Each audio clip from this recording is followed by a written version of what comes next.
So mo niya mo timonil no si Victor Ocampo.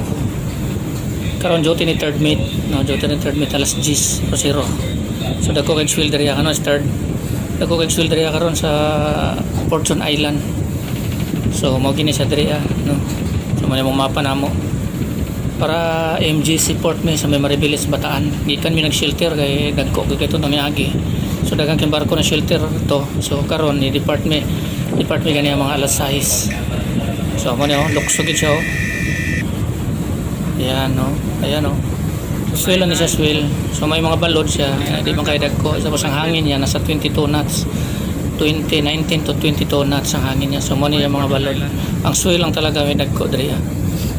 Mo rin siya ginaiwasan diri pag ang barko gani paingon sa kuan. Subic, Manila o Fortune Island o Bataan. Diri jud sa kuan, diri jud sa diri sa Fortune Island may dagko kayo swell diri. Mo ni pinaka problema diri kay mo giling gid mo yung barko nimo. No, para ano, giling gid siya. Maalsa gid siya. Okay ra kung yan pitching pero mo rolling siya. Roll sa mga 5 degrees or 10 degrees. No, dagko kasi tigili depende sa ano mo, sa stability sa imong barko.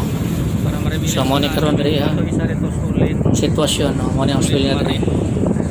So dili gini katingalahan ng lugar diri kay ngani gini diri sa may Fortune Island. So bisag kinsa makasulti no sa mga tao o mga crew kuno nga nagaagi aning lugar. So saper gid diri sa swelling diri sa Fortune Island. No, container ka man, tanker, markargo, saka gid siya.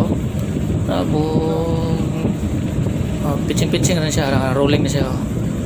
Pag mo-roll na siya, dagko kasi tagilid. So mo diri ang mga gamit diri computer. So mga reporting na mo diri computerized na. EIS, radyo, BHF to. Mo ni diri registered. Mo ni si EB na mo sa 8 to 12 duty. No, ayan ang Fortune Island, mo na Fortune Island. So puti-puti ang dagat. Kay mo lagi epekto sa kakusog sa habagat karon na panahon. So katong dito dili pa wala pa mikabot diri so ang hangin nato nasa 25 knots. Dagko kay siya og balod pa dagko dito karon naman ni action og kalma ang balod ang swell na pud ang dagko diri sa may Fortune Island. Kay mao gini diri swell gini dagko diri sa may Fortune Island.